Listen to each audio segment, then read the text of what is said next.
Episode 4 novel عشق آتش start کرتے ہیں۔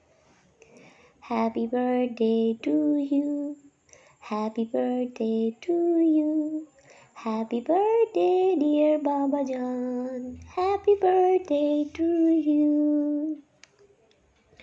آتش دان کے سامنے راکنگ چیئر پر نیم دراز اظہر فاروقی نے اس کی گنگناتی آواز بھی سنی تھی اور اس کا اپنے قدموں میں بیٹھنا بھی محسوس کیا تھا، لیکن پھر بھی وہ آنکھیں بند کیے اس پل کا انتظار کرتے رہے جب وہ ان کی ساری تھکن سمیٹ لیتی تھی، اور پھر اس نے بہت آہستہ سے ان کے گھٹنے پر ہاتھ رکھ دیا۔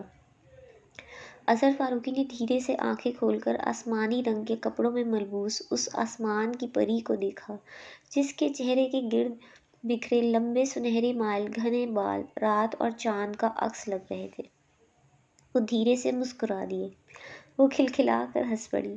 ہیپی برتھ ڈے بابا جان۔ تھینک یو بیٹا، وہ بولے اور شکایت کرنے لگے۔ تاریخ بدلنے میں اب بس چند منٹ ہی باقی ہیں، اب جا کر باپ کو وش کرنے کا خیال آیا ہے۔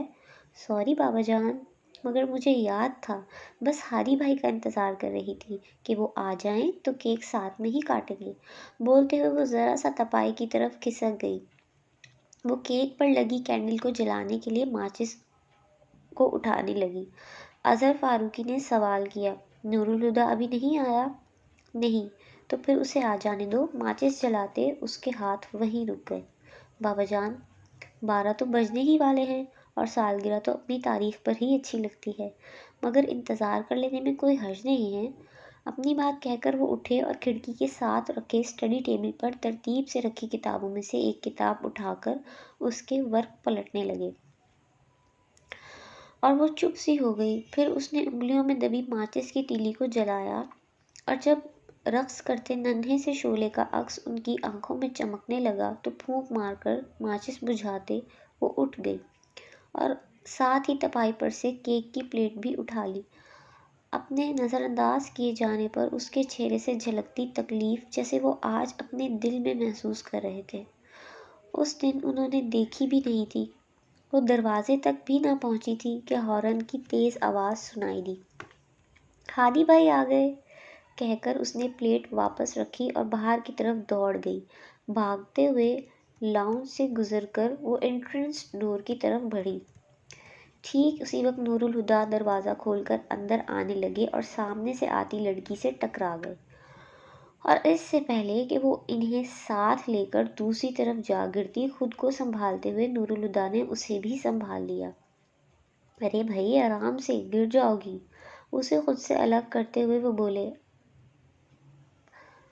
بائی دا وے، اگر تمہارا ارادہ اولمپکس میں حصہ لینے کا ہے تب بھی دوڑ کر گریس جانے کی کیا ضرورت ہے؟ اسے خجل سا چھوڑ کر وہ لاؤنج کی سیڑھیوں کی طرف بڑھ گئے تو وہ پیچھے سے بولی، ہادی بھائی کہاں جا رہے ہیں؟ اپنے کمرے میں۔ وہ پلٹ کر بولے، جی نہیں۔ پاس آ کر ان کا بازو تھامتے ہوئے بولی، آپ میرے ساتھ چل رہے ہیں؟ تمہارا اس وقت آؤٹنگ کا پروگرام ہے؟ وہ گھبرا کر بولے، حالانکہ وہ تھک چکے تھے اور فوراً سونا چاہتے تھے، پھر بھی ان کے لہجے میں اکتاہٹ کے بجائے وہی نرمی تھی جو اس لڑکی کے لیے مخصوص تھی۔ نہیں بھائی، بابا جان کے پاس چلنے کو کہہ رہی ہوں، وہ کب سے آپ کا انتظار کر رہے ہیں۔ بابا جان ابھی تک جاگ رہے ہیں؟ وہ چونک کر بولے، اس کا مطلب آج تو دیر سے آنے پر ڈانٹ پڑے گی، اور پڑھنی بھی چاہیے، مگر اس وقت بابا جان آپ کی کلاس لینے کے لیے نہیں بلکہ اپنا برتھ ڈے سیلیبریٹ کرنے کے لیے آپ کا انتظار کر رہے ہیں۔ اور پڑھنی بھی چاہیے، مگر اس وقت بابا جان آپ کی کلاس لینے کے لیے نہیں بلکہ اپنا برتھ ڈے سیلیبریٹ کرنے کے لیے آپ کا انتظار کر رہے ہیں۔ ارے ہاں، آج تو 29 نومبر ہے، وہ سر پر ہاتھ مار کر بولے، پھر اس کی طرف دیکھ کر کہا، اگر میں بھول ہی گیا تھا تو تم مجھے یاد نہیں کروا سکتی تھی؟ ایکسکیوز می، وہ برا مان کر کہنے لگی، آپ تو ہر سال بھول جاتے ہیں، ہمیشہ مجھے ہی یاد کروانا پڑتا ہے، ورنہ خود سے آپ کو اپنا برتھ ڈے بھی یاد نہ رہے۔ اوکے اوکے، وہ جلدی سے بولے، یہ جھگڑا بعد میں دیکھیں گے، ابھی بابا جان کے پاس چلو۔ پھر اس کے کندھوں پر بازو پھیلا کر ساتھ لیے وہ بابا جان کے کمرے میں آ گئے۔ آئیے برخوردار، کب سے آپ کا انتظار ہے، بابا جان انہیں دیکھتے ہی بولے۔ Happy birthday. Noor ul-Huda بازو پر ڈالا کوٹ بیڈ پر اچھال کر ان سے بغل گیر ہوئے۔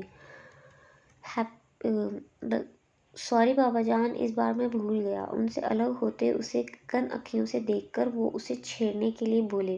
اس نے منہ پھلا کر رخ پھیر لیا۔ چلیں بیٹھیں۔ انہیں صوفے پر بٹھاتے ہوئے ان کی نظر کیک پر پڑی تو کیک کی پلیٹ اور ماچس اٹھا کر صوفے پر آ بیٹھے۔ پلیٹ ٹیبل پر رکھ کر انہوں نے موم بتی جلائی اور کیک کاٹنے کی چھری اٹھا کر بابا جان کو پکڑائی۔ پھر اسے دیکھ کر بولے، وہاں کیوں کھڑی ہو، ادھر آؤ۔ اور وہ آ کر بابا جان کی دوسری طرف بیٹھ گئی۔ دادا جان، کیک کاٹ لیں۔ کیا؟ بابا جان، بچے کیک کاٹنے کو کہہ رہے ہیں۔ اب کے ذرا دھیان سے انہوں نے اپنے آس پاس دیکھا۔ تانیہ ہاتھ میں چھری لیے منتظر سی ان کے ساتھ بیٹھی تھی، جبکہ مریم دوسری طرف تھی اور عمیر عزیر سامنے بیٹھے تھے۔ سب کی طرف دیکھ کر پوچھا، نور الہدیٰ نہیں آیا؟ نہیں۔ اور اب تو 12 بجنے والے ہیں۔ دادا جان، کیک کاٹ لیجیے۔ ہاں، اور سالگرہ تو اپنی تاریخ پر ہی اچھی لگتی ہے۔